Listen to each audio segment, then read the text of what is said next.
thank you for the excellent discussion. I'm Julian Baum. I'm a journalist who was based in Taipei and Beijing for a long time. If the risks of miscalculation are greater than they were before, and if Taiwan is more vulnerable, at least militarily, if not economically, is the panel comfortable with no change in U.S. policy?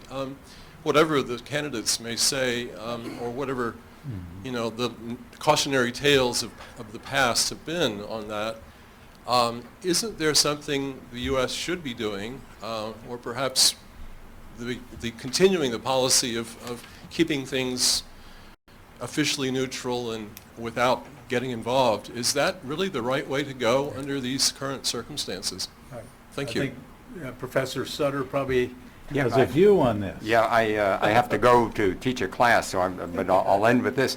I'm in that group that wants to change things. So how would you like to change it? Well, I think U.S. policy toward China has to change a bit, and I think we have to be. I agree with Professor Lampton that the U.S. policy faces these various challenges, and we have to do it in a way that I'm afraid that links once in a while. We don't link. We just go down these respective paths, and we don't let it get in the way of improvement in relations. And when you do that, it's going to get very messy quickly.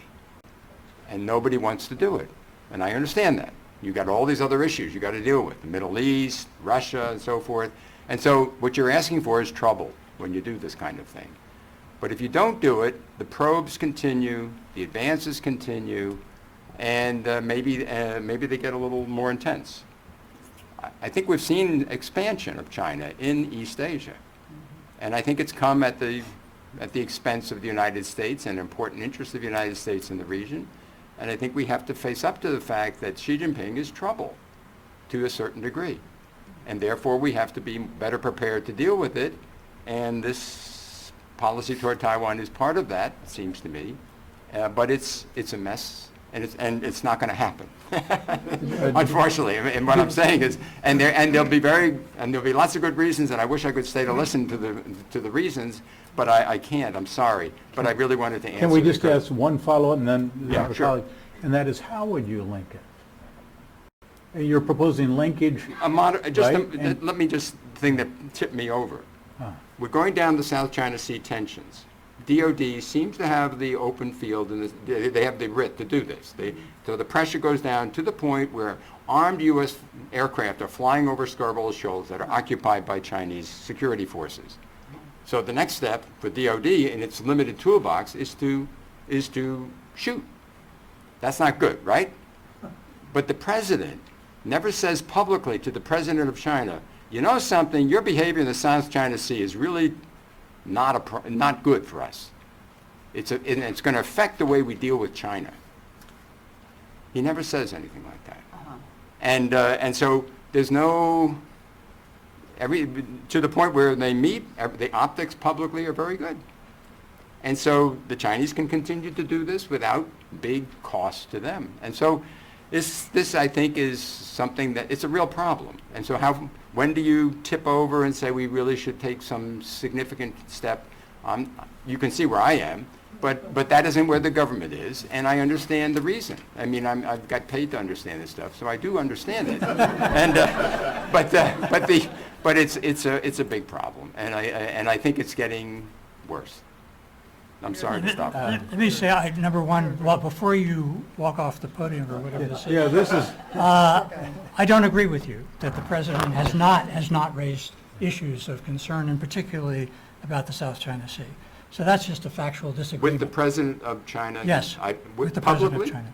Publicly? He doesn't have to do it publicly. Well, it does have to do it publicly. No, he doesn't. No, that's not the point. The point is to try to deter actions which would be in fact destabilizing. Well, but anyway, that's my point of view on that.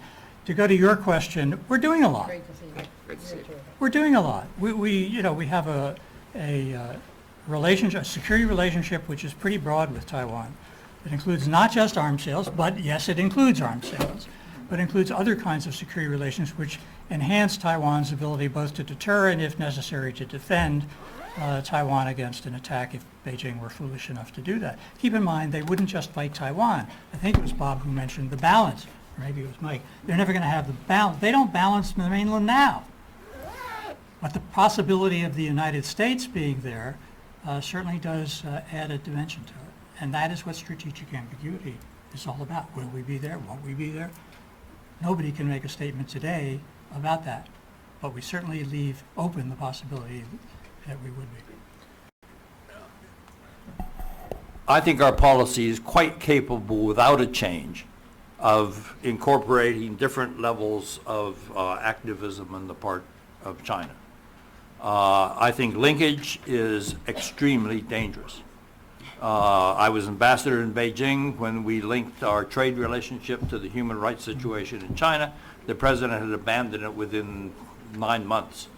He didn't announce it publicly for a year, until a year, but I mean it was just bad. We linked both sides made the mistake of linking our military to military contacts to the state of the relationship. So at a time when you needed to have military contacts in order to deal with some issues, we'd cut them off. Now we've gotten beyond that, and we've decided that we shouldn't have linkage in our military to military relationships, and they should continue even when the relationship runs into problems. In other words, the many aspects of your relationship each are justified in terms of our own national interests in conducting them. And if you link those to other factors where the national interests are different, you end up creating contradictions in your own national interests, and I've seen this repeatedly.